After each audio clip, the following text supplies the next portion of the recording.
Americans are definitely ready to roam. Passenger numbers are soaring, almost back to pre-pandemic levels, with more than 2 million flyers on most days. The surge in demand and rising oil prices have pushed airfares up 40% since January.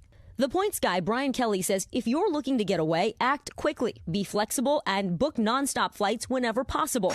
And don't bank on those last-minute deals. There are no seats available if you want to book last minute. And the ones that are available last minute are generally astronomical. One of the biggest changes during the pandemic, a lot of airlines did away with those pesky change fees. Remember, they used to charge you around $200 if you altered your travel plans? It's still free to change most flights, but not all, so be careful which ticket you buy. While booking, you want to be on the lookout for the word basic. Here on the Delta website, for example, a flight from New York to Dallas, the basic flight is right here, and the fare is $30 less than the main fare. Over here on JetBlue, it's called Blue Basic, and it's $52 less than the more flexible Blue fare. Nearly every airline now has a basic economy fare. In most cases, you can't choose your seat, you're the last aboard, and sometimes there's a carry-on bag fee. Any change could cost hundreds. If you can, book with miles or points instead. Kelly says those are usually refundable. And watch the conditions where you are and where you're going. He uses the site Flight Aware. When you see those delays starting to hit the plane that's coming in, you can be proactive and book yourself on another flight.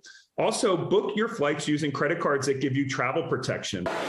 If you're caught in cancellation chaos, like thousands of passengers this past weekend, get the first available flight out on any airline. Then demand your refund later. And if you can't get through to customer service, there's a clever hack a lot of us use in the industry. Call a foreign customer service line of an airline. Often those wait times are much shorter than in the U.S., and all of the agents speak English. Check your passport expiration. It can take 12 weeks to renew. But if you need it sooner, call your local congressperson. Do you have to pay for that? You don't have to pay a dime. You call, you say, I'm a constituent. Can you speed it up for me? And I've had people get it in about a week. While most foreign countries will let you enter with proof of vaccination, you still need a negative test result to get back to the U.S. Instead of hassling to get a COVID test overseas, pack your own authorized rapid antigen test. As long as you do it over a video call with a medical professional, it's also valid for re-entry. You can travel very well these days, but you need to just make sure you plan. All right, Vicky joins us now. So, Vicky, it's been a while since we've seen a surge like this, and I'll be honest, I've looked for travel deals. They are impossible to find right now. So you have to wonder, is it time to even start working with a travel agent again? Absolutely, Tom. Travel experts tell us not only can travel agents get better deals on those big trips, they can really help you out if you're in a jam. Let's say you're in multiple locations, you got multiple families coming, and somebody's flight gets canceled. A travel agent will be a great travel advocate, and they'll help you save money.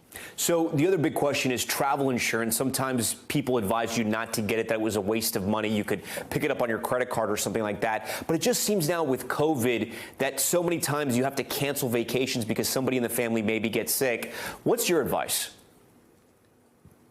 Well, what we hear from a lot of folks who travel is look at your trip. Is it a high dollar trip? Is it an international destination? How far out is it? If all of those answers are yes, you will want to consider travel insurance to protect that investment. But don't get it through the airline or the hotel. Look for outside travel companies. The premiums will be lower. Just make sure you read the fine print to make sure that you know what actually is covered, because sometimes they don't cover cancellation for COVID. Thanks for watching our YouTube channel. Follow today's top stories and breaking news by downloading the NBC News app.